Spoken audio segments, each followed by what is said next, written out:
Good evening. I guess we could call this a special episode of the Almost Nightly Firearms Expo.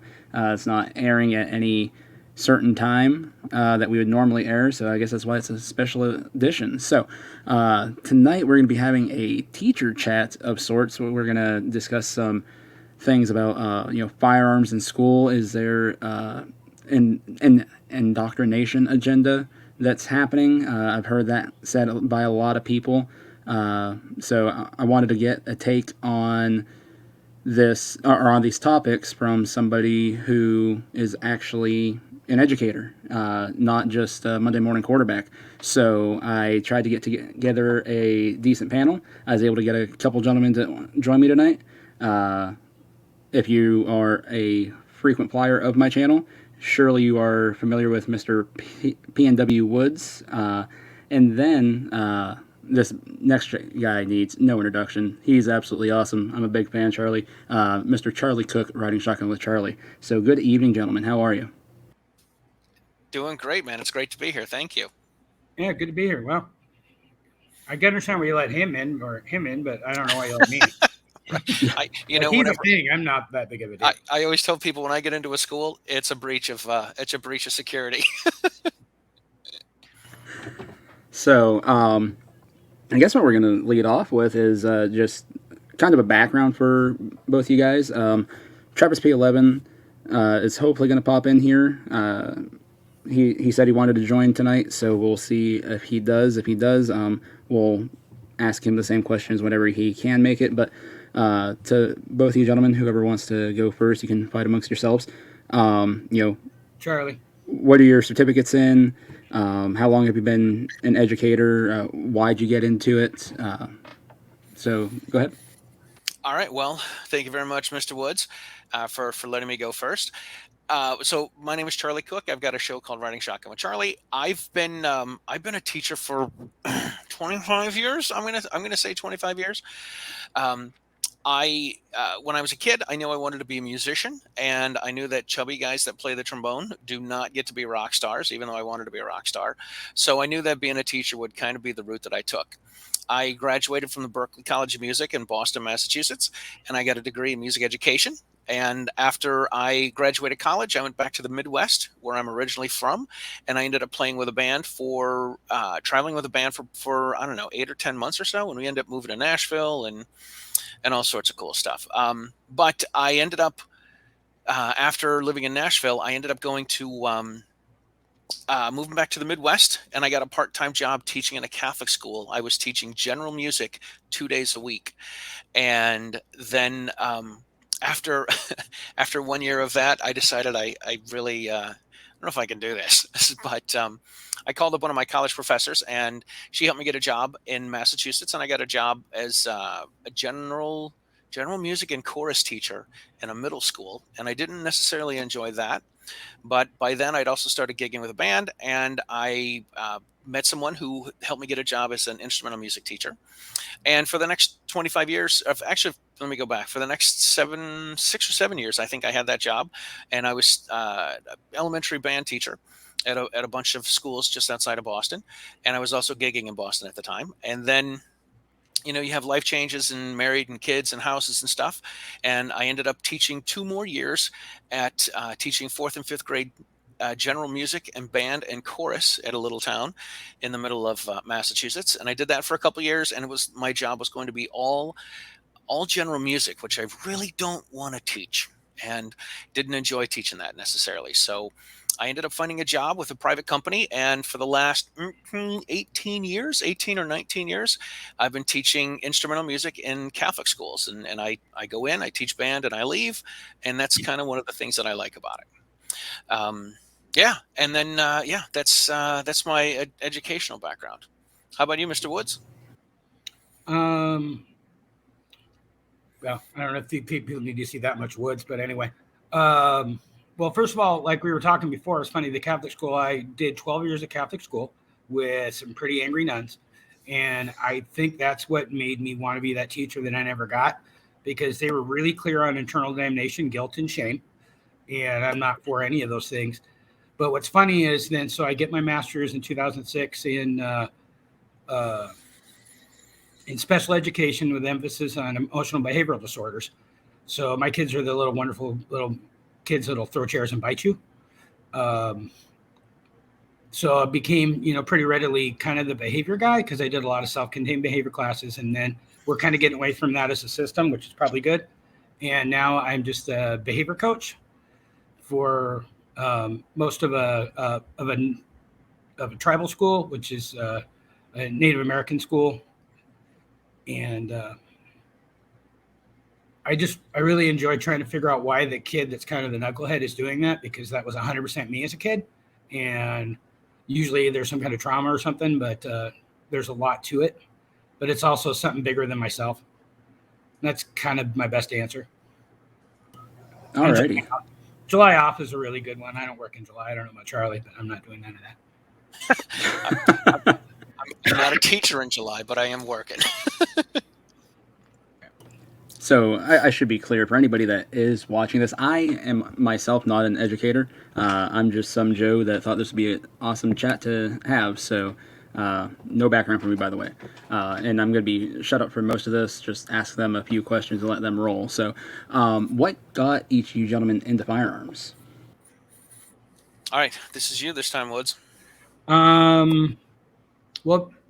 what do you do there? I don't know. You're showing just, there you go. I've always said I've been named Woods for a reason. Like, even as a little kid, I had a Marlin 60 when I was about 8. Like, I'm that kid that grew up hunting stuff and like mostly like rabbits and whatnot. And then we graduated to ducks when I was probably 10 or 12. So I've never lived in a world where their guns weren't just a thing. But it's weird is when I was a kid, I mean, my little 20 gauge sat in my closet, but I never dawned on me to like take it and do anything with it. It's only for hunting. You only pull it out during hunting season. You don't play with it. It's not a toy. And then later on, I've had my concealed carry since, I'm going to say 93. So quite a long time for a lot of people watching this, probably weren't even maybe alive then. And it's funny because my first permit was a weapon permit. Much later, they came along and said pistol permit. That's interesting. Would also like to add Travis P11 to the panel. Evening, sir. How are you?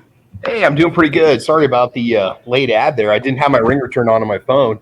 No, that's quite all right. The alarm didn't go off. I was like, am I supposed to be somewhere? And then I saw the email. I was like, oh, crap. All right.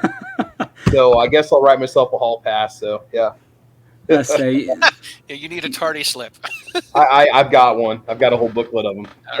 Yeah, signed Travis's mom. We'll make Woods the administrator. Yep, that'll work. Go to his office. I turn in late slips that come to me. Nice. Absolutely. But so we are just getting going, Travis. So you haven't really missed much at all. So we'll just jump back to the original question that I asked both of these gentlemen, and that is, how long have you been teaching? Why'd you get into teaching? What made you decide to become a teacher? And what is your certificate in? I'm certified to teach 7 through 12 Spanish, and I've also got we'll just call it a technology endorsement on my teaching certificate, so I can also teach computer science classes, coding classes, technology classes. But I just do Spanish now. And I'm currently entering my 21st year teaching in public high school. And it's kind of a funny story is I studied Spanish in college, got my bachelor's degree in it, and was looking at a few companies to do interpretation and translation, working for a few businesses around the local area. And then I had a buddy that had approached me and he said, hey, he goes, they're offering an opportunity to teach Spanish to kindergartners. Are you interested? And I said, well, I don't have a certificate for it, And he goes, oh, it doesn't matter. He goes, if you just are working on your bachelor's in that area or you got it, you can do it. And I was like, oh, cool. Okay. It was an early morning program. So I did it. I had a great time. I did it for a semester.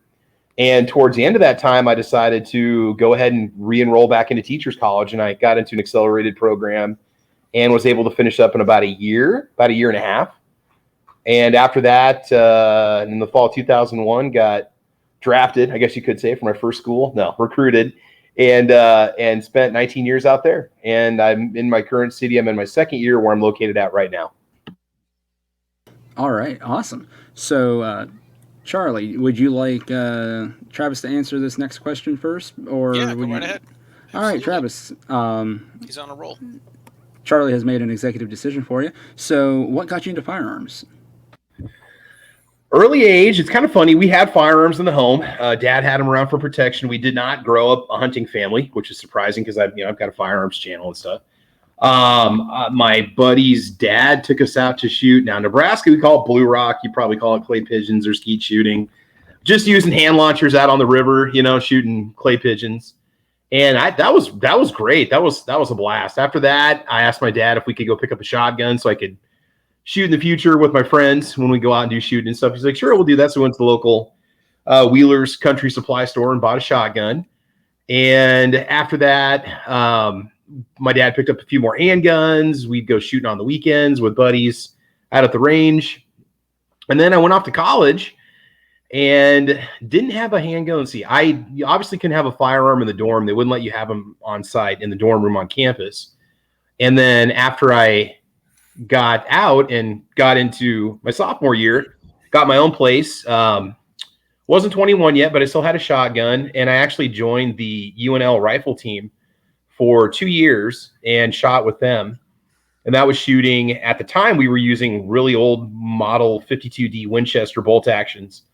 And I learned how to shoot 3-position shooting with them and participated on that for 2 years and just kind of continued always having a firearm around. But this was pre-ammo, pre-internet ammo purchase times. So ammo was still expensive to buy locally. You couldn't get the good deals online like you can now. So I didn't shoot as much as I do now because you just couldn't get the good deals and range time was expensive and so on. So I kind of laid off the firearms thing for a couple of years. And then when I got my first teaching job, I moved out to central Nebraska.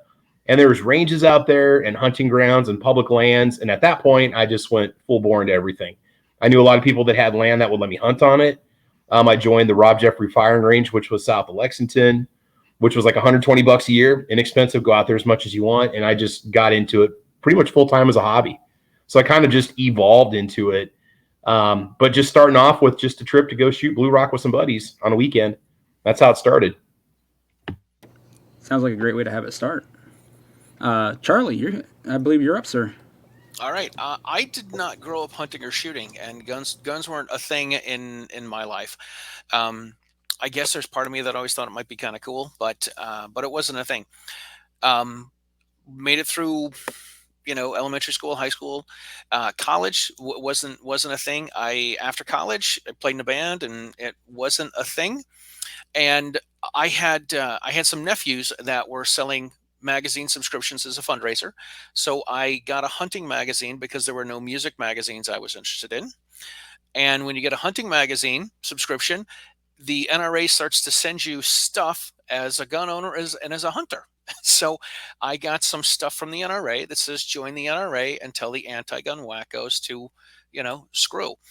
So living in Massachusetts, I'm like, yeah, screw Ted Kennedy. He's an anti-gun wacko. Let's give him the finger. So I joined the NRA, and I was a card-carrying NRA member. I'd get the magazines, and I'm like, man, maybe getting a gun would be kind of cool. I don't know anything about this, but on September 11th, which is almost the 20th anniversary of September 11th, my son was 9 months old, and we watched everything unfold. And it was picture day for me, so I had to sit in the teacher's room because they were using my classroom for pictures. I sat in the teacher's room and watched everything unfold all day. And a couple weeks after September 11th, we had a little meeting with the principal, and the principal said if anyone got into the school that's not supposed to be there and something bad was happening, he said he would get on the intercom and say that the Eagle has landed and everybody should lock their doors and hide under their desks. And I'm like, I'm in a different building and I don't have desks, so that's not really a good option for me. Plus, I have this little boy that I need to raise. So I sat in a room full of liberal Democrat teachers, and I was 30. I was starting to pay attention to politics. I guess I knew I was conservative, but I didn't really know the difference between Republicans and Democrats. And I sat in the teachers' room with a bunch of Democrats. I'm like, If the teachers on the first floor of the building all had guns, they could shoot the bad guys when they come in. We call the police, tell them to bring a body bag, and the teachers on the second floor can keep on teaching. And they're like, "Oh, that's crazy. That's ridiculous." And I'm like, "Yeah, I don't really think so."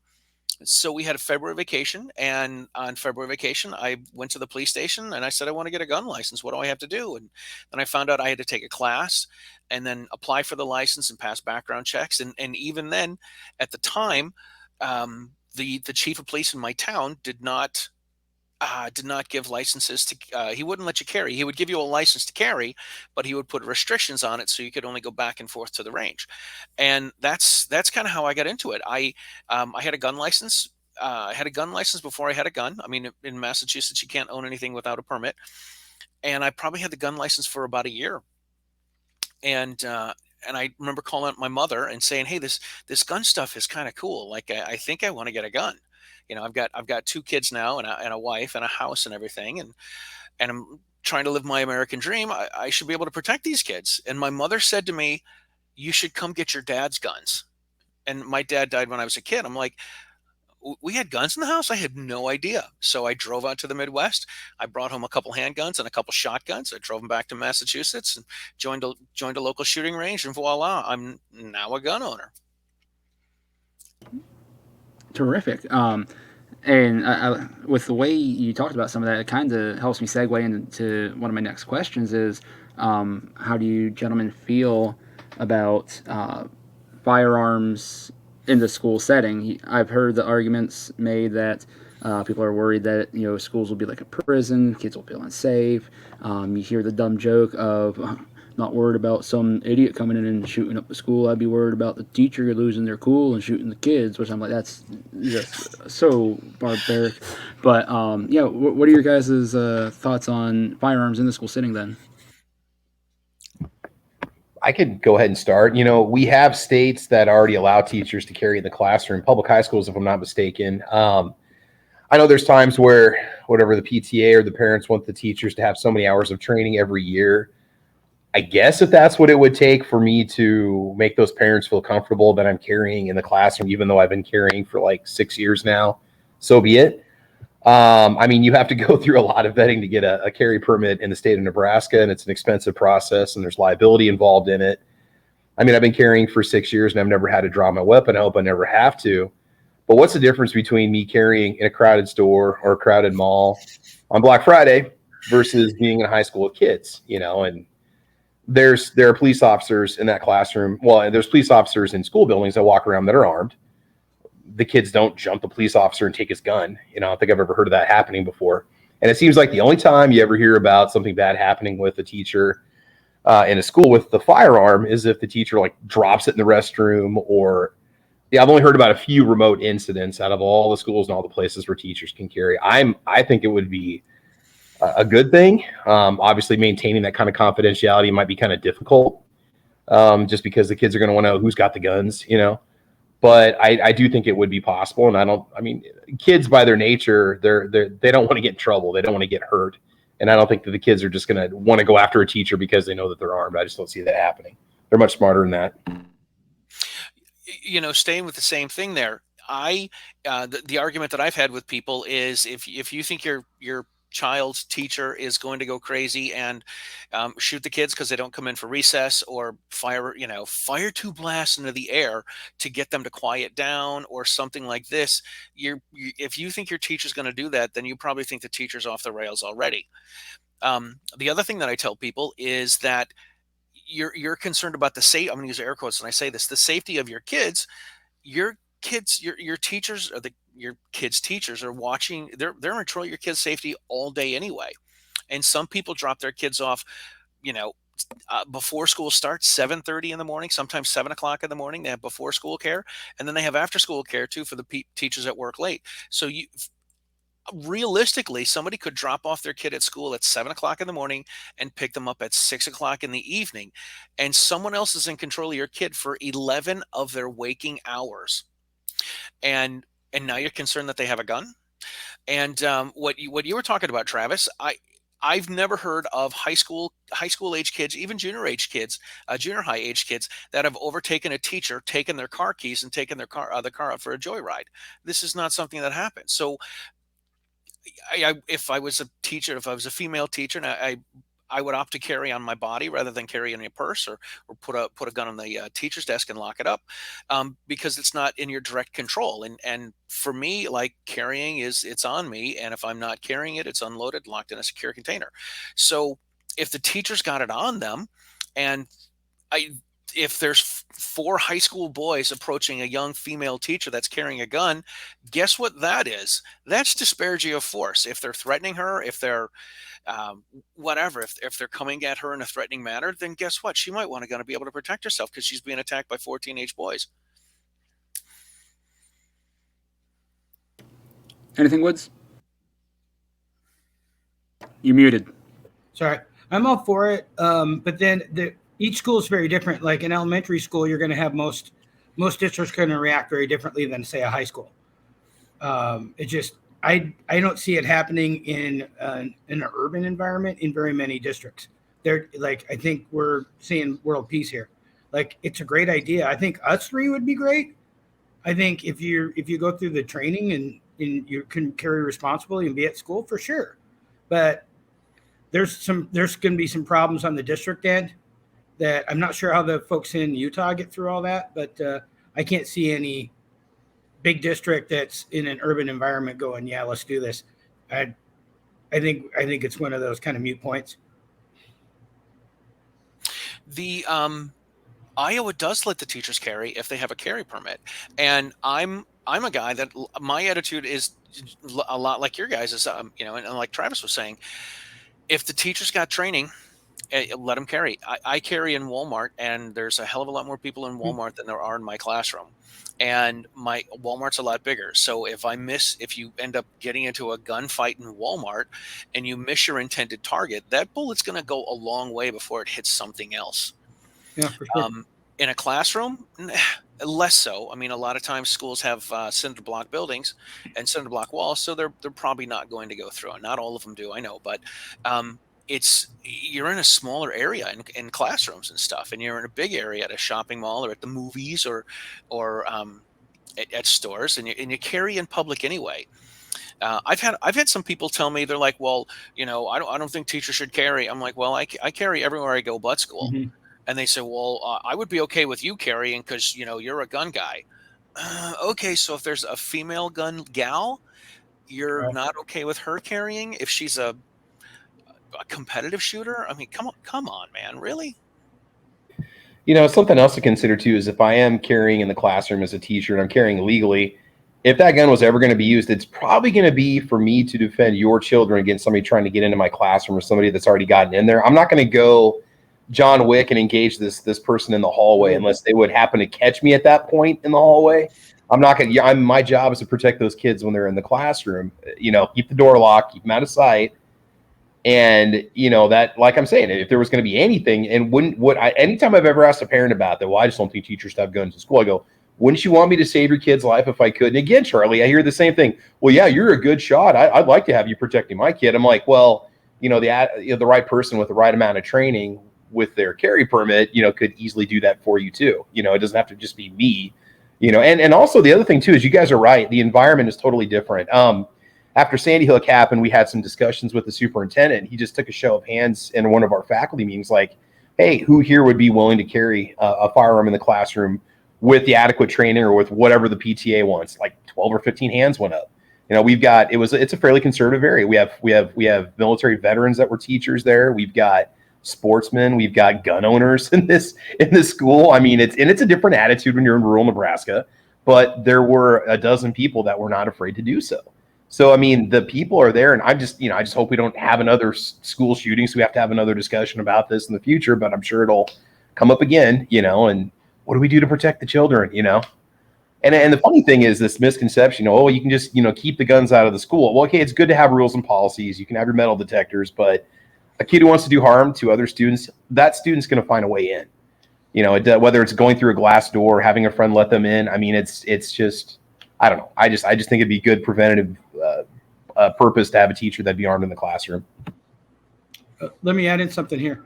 One of the best reasons for concealed carry is so that the rest of the population doesn't know who's carrying. Like it could be a grandma, could not. Like that's the problem that's happening in Chicago, for example. Last weekend, they had 73 people injured and 14 people dead because we know they've got the strictest gun laws like on the planet. But if it was common knowledge that anybody could be carrying, so I like the idea of just legalizing it and saying you could if you wanted to.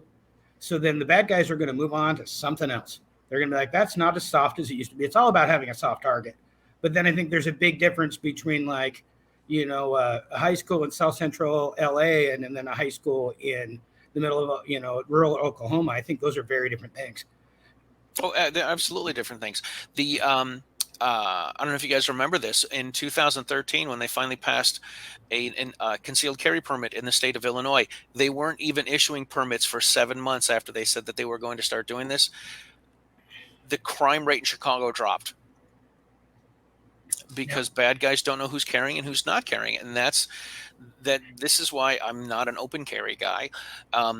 But bad guys don't know who's carrying and who's not carrying, and I would love to start telling people that I would. There's part of me that wants to start to open carry, and when I see people wearing masks, I want to walk up to them and say, "Oh, thank you for wearing a mask and saving my life. I'm carrying a gun to save your life." So That's good. I like that. It's a two-way street here, pal. Thank you very much. I appreciate it. And I don't want to change the topic either, but isn't it September 1st when Texas goes constitutional carry? So it'll be interesting to see how Texas crime statistics drop in a year after passing that. See if we see a major reduction in crime and assaults and murders and so on, because anybody could be armed. Right. You just assume every Texan is. It's not true, but now that they all could be, it could be interesting to see what that does to deter crime. Especially in a city like Houston, it's the fourth largest city in the nation, I believe. So that would be a really good spot to be looking at. Yeah, seeing how that turns out. So one of the things you guys did mention is training for teachers. This is something I've doing the Monday morning quarterback thing with people have thrown around. I used to do armed security, and in the state of Pennsylvania, to do armed security, you have to go get what is called your Act 235. I believe it's called an Act 120 if you want to be a police officer. So there's different levels, but the Act 235 is like the bare minimum of what you need to carry a firearm for the purpose of using it in work. So going with that, I always had the idea of if I never liked the idea of saying a teacher has to carry. I'm not one of those people that says, you got to make everybody carry. No, if somebody doesn't want to, that's their choice. Likewise, I believe if they want to, again, their choice. So if there's a teacher who does want to carry, what if there was some state level trainings, such as almost equivalent to an armed security officer, that they go through, annually, biannually, however the state regulates and whatnot, that it's that extra level. And I know I've talked about this with Woods, and one of the things he has mentioned to me is insurance. And I'm curious if doing it that way could help ease some of the liability for the school, where they could almost deem the teacher as a security officer as well. You guys have any thoughts on that? If that's what it takes to make the parents happy and to make the PTA happy so teachers can do so, then so be it. I don't think it's necessary, but I will say this: with the training I've taken, defensive handgun courses, it has helped tremendously. But there could also be other courses the teacher would need to be educated on, such as the liability aspect of it, when to draw, when not to draw, practicing in certain situations. I mean, I think that the practice should probably be there. Yeah. And if that's what it took with something close to like a security level training, then so be it. I mean, I wouldn't turn it down. Are we saying that the teacher pays for it or the district pays for it? Well, and that's another thing is because people have asked me that question. Oh, teachers and their salaries are low. They're not going to be able to afford this. Well, all of my training that I did for my Act 235, it's work related. I could write it off. So granted, you still have that upfront cost when you go do it, but tax season rolls around and you get to say, I got, a Glock 19, $600. I had all this much training ammo. My training course costs this much. You're just writing all that off on your taxes. So, upfront costs for the teacher, yes, but tax season, they can write that off. Absolutely. I've been a lucky dog this year. I really have been. I did a Mag 40 class in Sioux Falls with Masada Yub and a bunch of the other folks from the Polite Society podcast. And 2 weeks after that, I went to Ohio and I did a Faster Saves Live class. And the Faster Saves Live class was absolutely amazing. It was it's some people that put a training program together after Sandy Hook, and what they did is it's they have this faster foundations is what they call it, and it's I think it's a 1 or 2 day class before the Faster Saves Live class. And what it does is it takes somebody who has zero gun experience, it gives them all the nomenclature, shows you how to load and unload, gives you the fundamentals of shooting. And I think they do this, I don't know if it's a 1 or 2 day class. Then after that, then you can take the Faster Saves Lives 1 class. And I did the Faster Saves Live 1 class. We did a lot of fundamentals of shooting. And we did a lot of shooting, which was really cool. When we had working lunches, and during lunch class, they talked about first aid. They talked about how to use a tourniquet. We had practiced on each other how to use tourniquets. They talked about using chest seals. They talked about if somebody's been impaled with something, that you leave that in their body and until you can get some real medical help. And so we did that as well during the first 2 days, and it was a lot. It was shooting and one-handed shooting, two-handed shooting, dominant hand, non-dominant hand, walking and moving, moving backwards and shooting at different targets, shooting at different areas, and on all sorts of really cool things.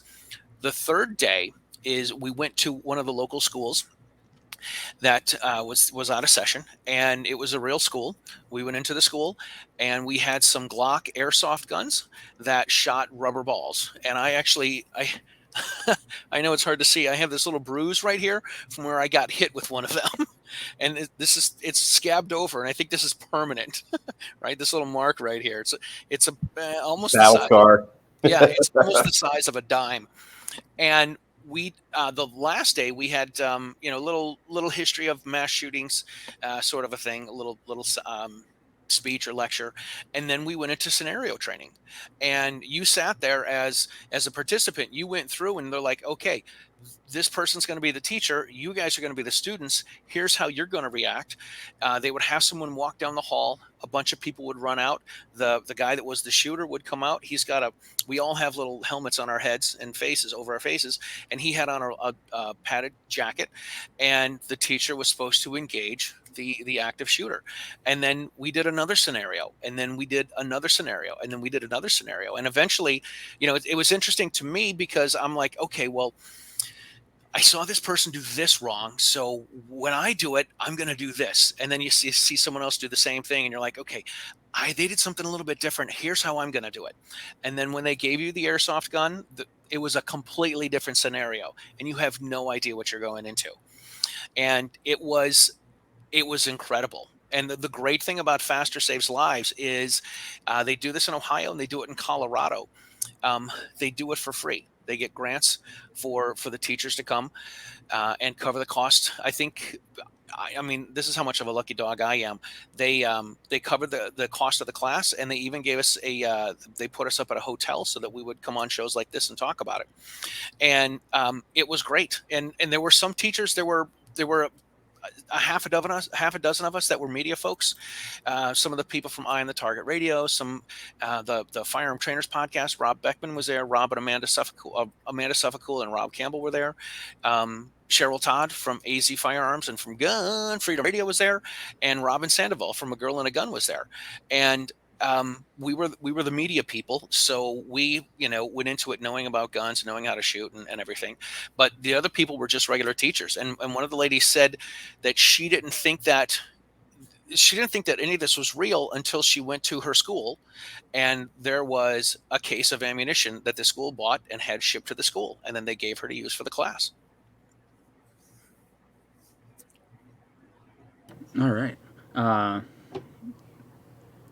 Any hurdles that you guys could see? Like I had just mentioned, insurance possibly being a hurdle that districts would have to overcome. That Woods and I had discussed previously in after chats and whatnot. Any added hurdles logistically that you guys could see schools having to overcome to get firearms in the school setting? I guess I can go. I can go if everybody's okay with it. I know in Washington, you'd have to get the legislature to change the law to even have the gun in there in the first place. And if you live in a blue state behind enemy lines like I do, that's going to be a huge initiative. It's going to take a long time to get people to change that law. I always laugh because there was one school I'd walk by the no firearms allowed, but it was a picture of a 25 Raven. So I was like, can I have real guns, or is that okay?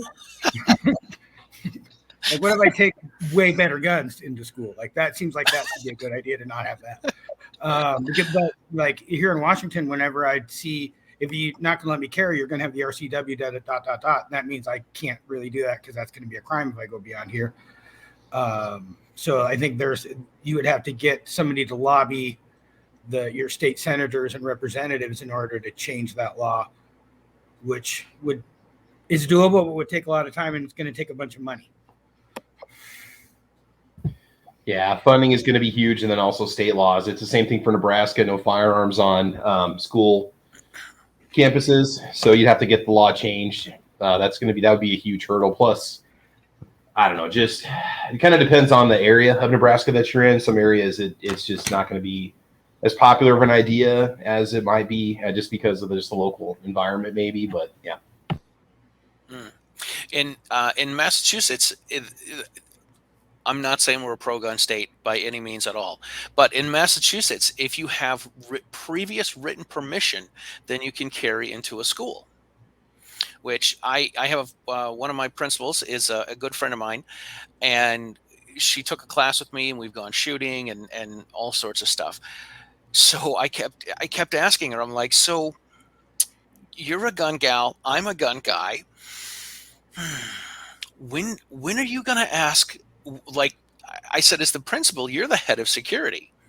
And she's like, the head of security would be the father of the church or the parish or whatever.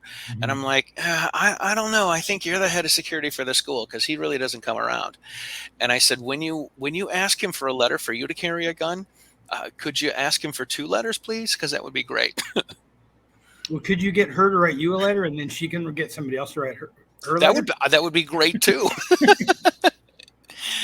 That would be great. Now, as an instrumental music teacher, and as a gun guy, since I can't carry guns into school, I carry knives into school, and I have a very non-threatening little Winchester knife that I got for $7 or $8 at Walmart. That's got 3 little knives on it. It looks like an old Schrade old timer, and I carry that into school. And when fingerboard tape on kids' violins comes undone, yeah, mine's even less threatening. I'll have to grab it. I don't put it in a case, but I just put it in one of my cargo pockets. It's my butt one hand. I've had that knife since I was 15. It's going to work, but absolutely. So I have a little teeny tiny one that I use, but I also in my school bag I keep one of those little SD Swiss Army knives, and I have another little knife that's got a corkscrew and a nail file and a knife in it. And kids come up and they're like, "Oh, my violin tape is fraying on the ends. I need my violin tape trimmed off." And I'll pull a knife out, and they're like, "Ooh, Mr. Cook, you have a knife." And I say, "It's not a knife. It's a violin tape cutter." And they're like, "Oh, okay." Yeah. And they just sit there whoosh, right over their heads. "Oh, okay. It's not a knife. It's a violin tape trimmer." "Oh, okay, Mr. Cook. That's cool."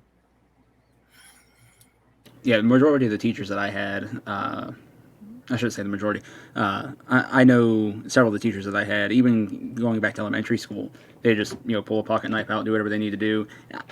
I know as a student, I never thought anything of it because they were the teacher. They get to do stuff that I don't get to do. Sure. Although we did have, I think it was my 7th grade year, we had a teacher, a science teacher, pulls out his knife to do something, and then another kid decided to bring a pocket knife to school, and he got caught with it, and his cop-out answer was, "Oh, well, Mr. Collin had his," and oh, man.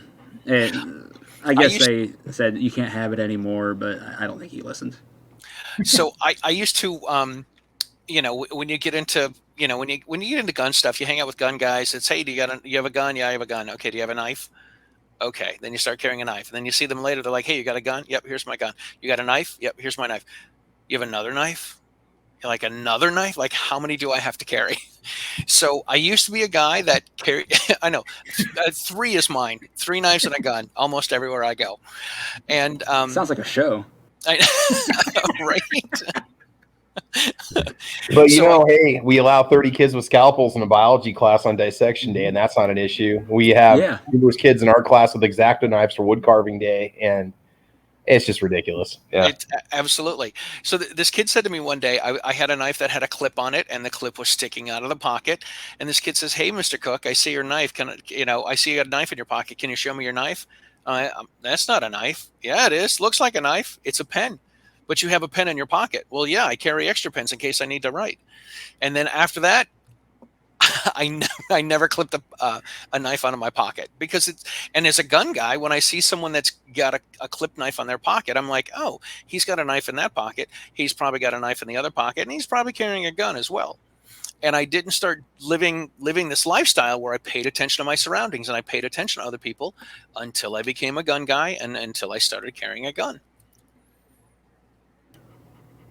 So, do you guys have any plans, since you're not able to carry at school, do you have any plans if you needed to act in self-defense for yourself or your students? I know something that I've seen popping up recently at fairly reasonable prices are those tactical pens where they got the really sharp end that, it just looks like a regular pen.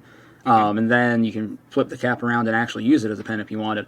I actually picked up a few of those recently for like $3 each.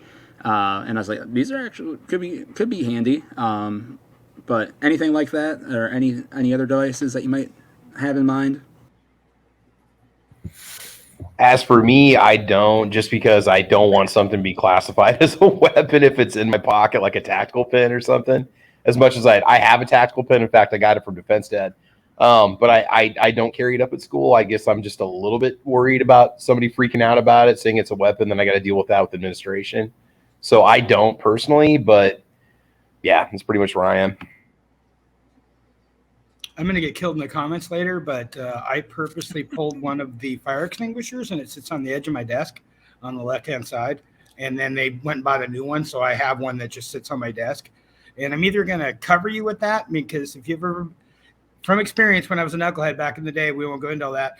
I assure you, if you're getting hit by a fire extinguisher in the face, you can't breathe because it'll take all the oxygen away. And it hurts when you get pounded on the head. And then between that, and I'm also one of the wasp spray kind of guys. I've got one of those in my drawer, and it shoots about, 25 feet. Now, because they know I have wasp spray, several times they're like, hey, there's a wasp nest, go outside, go shoot it. So then at least have a plausible reason why I have the wasp spray in the first place, even though I'm totally not logistics and I shouldn't really be doing that. But well, that's good. I just carry a couple of the couple of pocket knives with me, and that's it. I mean, I don't carry a tactical pin. I do have in my laptop bag, I have a pin that I found at one of my schools that has an unbelievably sharp tip, and it's got an aluminum frame, and it's a really cool poking and jabbing device, and I carry it on the plane with me every time.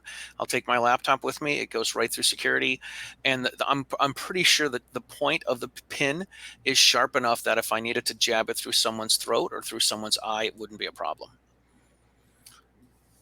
All right. Yeah, the reason I even thought of the tactical pens, I was watching Warrior Poet Society, and he was talking about, when you're flying and things like that. He's like, I take these pens through TSA all the time. He's like, they have no idea. They think it's just a pen.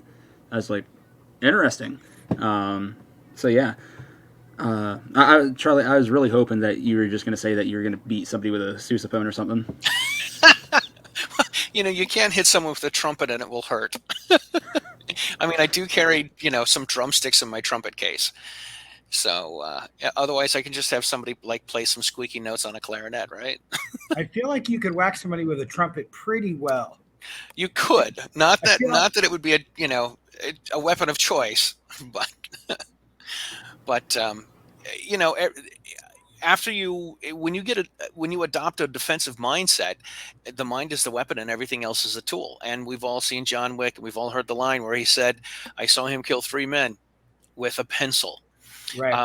I did this. I took a Kubotan class, and one of the things they did in the Kubotan class is said, "Okay, listen, use your pen and do the same thing." So I did this with a girl I was dating. I told her to pretend to choke me, and I took a pencil and I racked it up against the raked it up against the back of her hand, and she's like, "Oh my God, that hurts." And I'm like, "Yeah, that's an assault pencil.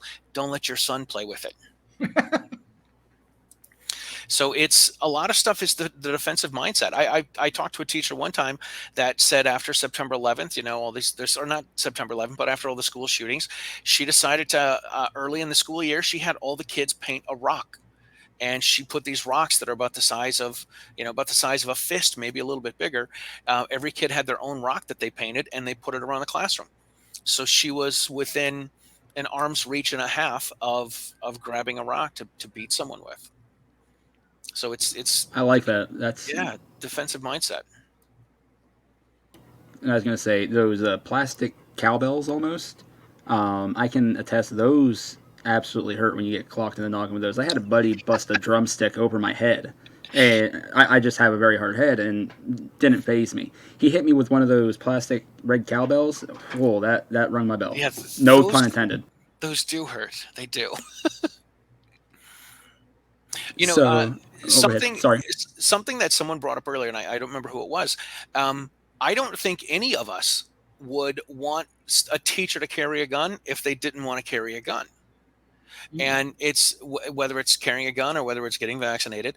If somebody doesn't want to do it, I don't want to push it on them. So I think teachers, if the teachers want to carry, let them. If they have a carry permit in the state, they can carry everywhere else they go. School's not any different.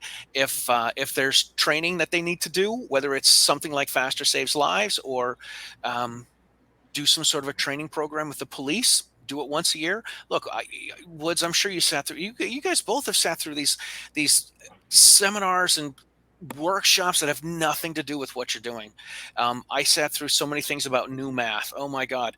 And I'm like, so when is somebody gonna sit through a seminar of the music of Duke Ellington? Like, when are we gonna have one of these as a workshop? Right. I'm learning all this nonsense about the math program and the history program and the language program.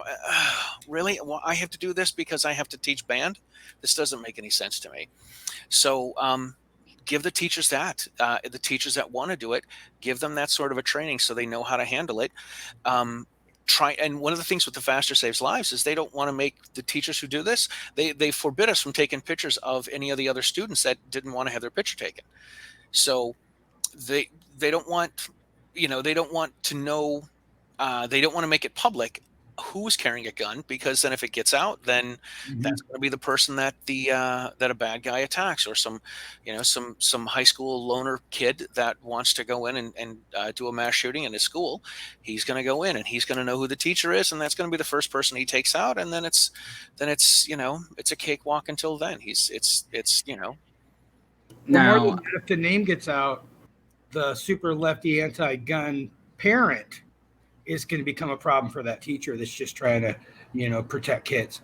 Oh, absolutely. I was going to mention that, or do you think it could be also an issue of retaliation by the school district? Perhaps it's a left-leaning school district. They're very against guns, and they see that teacher took a training like that, and they try and out him. Possible. Yeah, that could be possible for sure. See, this is what people don't get. They don't get that police officers have to learn how to shoot in the police academy, and then they have to shoot once, maybe twice a year, and that's it. And I've had people say, "Well, you like guns, you should become a cop."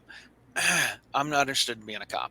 I like to shoot, but I don't want to be a cop. And being a cop is not about shooting. It's about all the other stuff. It's about, dealing with domestic stuff and breaking up fights and doing traffic details and all the other stuff that police have to do. And I know there's a ton more stuff that they do. Cops aren't necessarily gun guys. And you can learn how to to golf with Tiger Woods. And if you golf twice a year, you're going to suck. So if you can have all the cool high-end training, if you're not practicing your shooting skills, you're going to suck. So the cops can go in and, we might shoot more than the police officers do. So we could actually have more training than cops do. But the anti-gun folks like to say that, the cops in the military, they're the ones that should have guns. They have the high-end training. Let the civilians have it. Let the teachers have it if they want to have it. If they want to carry a gun, maybe give them a couple of hoops to jump through. If that's going to satisfy you, then okay. If the teacher values their own life as well as their students' lives, then they're going to probably go through the rigmarole they have to go through to carry at school. I agree. I mean, there's a lot of training we got to do anyway, just to maintain our certificates every year and so many hours of in-service. This would just be, something else I would just do every year. If we could have it be in-service hours, yes. Oh, heck yeah, absolutely. What would that be? I won't do my 15. I did my 15 hours. Thanks. Here's my certificate. Right. I did my 40 hours, yeah. Oh, man. So I would just like to remind everybody out there, with the three gentlemen that we have on this panel tonight as educators, we've got almost 65 years, pushing 70 years of experience between the three of them. So these gentlemen have been around a while and seen a lot and experienced a lot. So I really do appreciate all three of you taking the time to be on here. I think the last question we'll try and wrap up with it tonight, because I wanted to keep it around an hour. I know you are all busy guys, except for Woods. He's really loving his summer vacation, and say he's bougie and just kicking back, relaxing, eating bacon. But the idea that there's this indoctrination agenda going on in schools, and do you, one, believe it's happening? Do you believe it's happening at certain levels, whether it be elementary or high school? Is it happening at those levels at all? Is it just the ideas in college? And I'm going to preface this with a couple personal experiences of my own. I realize these are just personal experiences, but I will say they happened with 3 different children in 2 separate school districts. Long story short is my sister came home from kindergarten, and I was cleaning a gun. She started bawling her eyes out. I'm like, what in the world's the matter? And with what they had taught her at school that day, it was, guns are bad and they could kill you. And she thought I was going to be seriously injured. And she had seen me clean guns 100 times before. She's 15 years younger than me. So, she was quite young, obviously, like I said, kindergarten. Then my 2 oldest children of my own, again, coming home from kindergarten, and, hey, they told us about guns, and, you're not supposed to have that out. And I am very big on firearm education with my children. I started off, as soon as I can start potty training, we start firearm education, because they're starting to grasp things. And, even if it's just, hey, what is this? But so with that, like I said, 2 different school districts. Was it the same teacher at one school district? I don't know. Do they have just this group that comes around to all the school districts in the area? That I'm not sure of either. So, but what are your guys' take on this? Because I'm sure you hear it a lot, where there's this government indoctrination to try and make children anti-gun and whatnot. So whoever wants to lead off. Well, I'll just say, in terms of, your political opinions and your viewpoints on things, we are instructed in our code of conduct to keep that at home. If you're going to have any kind of discussion, it's supposed to be in the appropriate classroom. It's supposed to be a fair and balanced discussion, looking at both sides of an issue.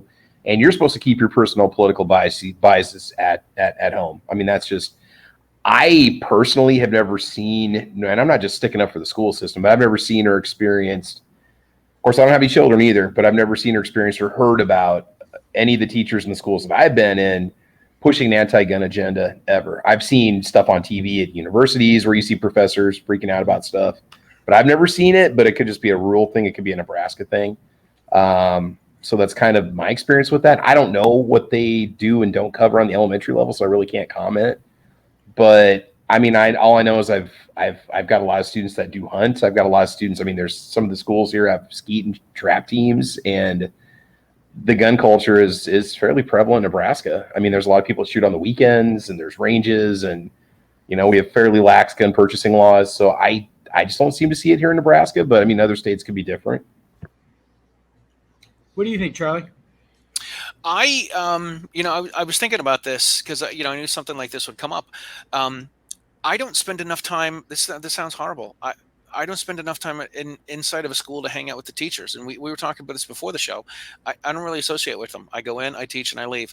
I don't push my pro-gun agenda onto the kids. I mean, I'm there to teach band and instrumental music, and that's what I do. And if kids come up and say, hey, we went shooting over the weekend, or we went and shot a gun, did some archery, I'm like, oh, really? That sounds pretty cool. That sounds like a lot of fun, and kind of go with it like that.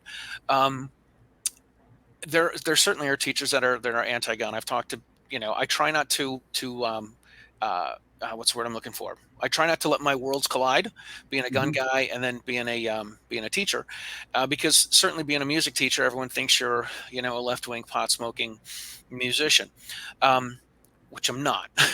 But a lot of people think that, and it's certainly against the stereotype. And you're like, yeah, I didn't do drugs in college and after college, and so there are a lot of teachers that I've run into that, will talk in passing about something, and I'll be like, oh yeah, I made some video and whatever, play the trumpet, shot a gun, and I get some response from some of them. I get no response from some of them, and I'm not certainly not pushing it and talking about it.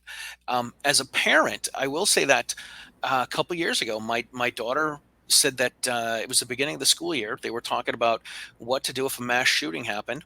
And she said one of the teachers actually said that if she had a gun and saw someone else with what she thought was a gun, but it ended up being a walkie-talkie instead, she would feel bad that she shot someone with a walkie-talkie. And my daughter looked at the teacher and she's like, she's sending me text messages. She's like, Dad, I can't believe she's so stupid. She doesn't know the difference between a gun and a walkie-talkie. And I'm like, yeah, I know. It's kind of ridiculous. But I did tell both of my kids this, and this is horrible of me to tell. And I did tell both of my kids, I said, hey, if there's some sort of a shooting at school, you need to get the hell out and you need to get away from everyone else. So you should throw a desk out the window to break the window, and then get a couple friends and throw the fat kid out the window, and then jump and land on the fat kid and run like hell. And I say this being the fat kid myself in school, that would have been the one that everyone threw out. I try to tell my kids, hey, listen, have some sort of a plan when you go to the movies. Look for 2 exits and all that kind of stuff. But seeing something that's some anti-gun agenda, I don't hang out in the teacher's room enough to pick up on it. I think what I've run into is, especially working most of my career in elementary. Now, keep in mind, in elementary, we're talking about something around 93% is going to be ladies, and there's only about 7% of all elementary school that are dudes in the first place. So I think it's a function of who you have there, especially early elementary. So I hear a lot of like the kindergarten or first grade class that, told my kid that guns are bad. Well, if you talk to and you meet the people that really become kindergarten teachers, they're roughly Disney princesses. Like, they're against also knives and nunchucks and bombs. And if they see an image about a gun or anything, they abhor violence so much that they're going to say weird crap using as a soundbite. As a guy who's full of shit, if you heard sound bites of stuff I've said, then it would sound like I'm like, must kill boy. It's a joke between me and a student. It's from Homer Simpson. It's okay. But then when you hear it later, like Wood said, he was going to kill a boy. No, that's not what I said. I was teasing a kid.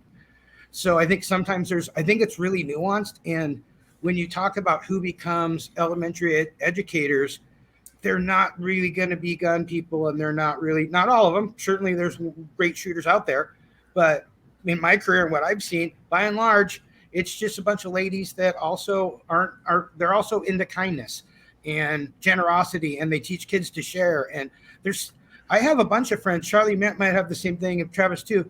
I've got some friends that I know are super lefty anti-gun, and I think the world of them. They're wonderful human beings because they can't change kids' lives. because I can separate my gun thing from the fact that they're really good and the kids connect and they make sure kids can read and have a respect for the kids, and the kids walk out, I'm a little better person because this person believes in me. I think that's a bigger piece for me in teaching, rather than whether they're going to go along with shall not be infringed, which there's a lot of times where I have really good discussions with those people. The one I've really got a long list this year about was when they were talking about gun control. I'd walk up and say, I didn't realize that you were super racist and anti-poor, because all gun control is racist and anti-poor. And it's watching their head explode. They're like, because like an old guy like me, you make me have training, a psychological thing, and like have a certain kind of gun. I can pay for all that, no problem. So you just made sure all the old white guys have guns. Good job. And they're like, but no. That's not what I meant. All the talking points. And that's where, they're usually between, 25, and I pat them on the head and say, you guys are adorable. And then, but I still don't, I've never seen like this cabal of like, we're going to indoctrinate children into anti-gunness. And there's like somebody sitting here going like this, like I think it's way overblown. Stuff I've seen on TV is way overblown. It's a function of who becomes elementary teachers in general. And if you don't like it, then get more conservatives, become elementary teachers, please. Mm. Speaking of something anti-gun, I had something happen to me today with one of my anti-gun friends. I ran into her at a gas station convenience store, and I haven't seen her for a while. She is, I've spent the last number of years working in Toastmasters, and she's one of my Toastmaster friends, and she knows about what I do. She's completely opposite of everything. I haven't seen her for a year and a half. So we caught up, ran into each other, started talking, and I'm like, okay, so I haven't talked to her in a year and a half. I'm just going to let her know and say, hey, listen, you know what? I didn't say anything about guns. I said, my YouTube channel is going pretty well. I said, I used to put out 2 shows a month. And I said, I did some interviews. I did a bunch of interviews in a short time. And I said, I've been putting shows out once a week. And she's like, we're politically opposite. And I'm like, I didn't say anything about guns. I didn't say anything about politics. I'm telling you what I'm up to and what I've been doing. I'm not here to talk politics. I'm not here to I know you're an anti-gun wacko, and I'm a pro-gun nut. I'm not even talking about that. And these, I realized driving home that these people don't even want to hear that you're doing something with a gun. They don't want to know that you go shooting. Like, they don't want to hear it, because all they imagine are all of the negative stereotypes. And it really, like, it makes me nuts. And I've seen it before with some other friends, and I'm like, hey, I'm interviewing someone here. I'm speaking at this event, and they're like, so how are your kids? You know what? My kids are great. Nice to talk to you. Hey, we'll talk another time soon. Good to see you. And then goodbye and leave. So, yeah. All right. Not quite on topic with anything, but we're good. The anti-gun. No, that's good stuff. So we're right at the hour mark, and I really don't want to, like I said, keep you guys more than an hour or so, just because, again, I know you're all busy, except for Woods. He's eating bacon. You had bacon to go cook. You don't know. But perhaps we could do this again if you guys are interested at some point in the future. I really did enjoy this, and I thank you very much. But I think if you guys want, we can take some final thoughts, get some closing plugs from everybody, and wrap it up. So what you got coming up, Charlie? So me, so I have, I recently put out a show with, with Gabby Franco.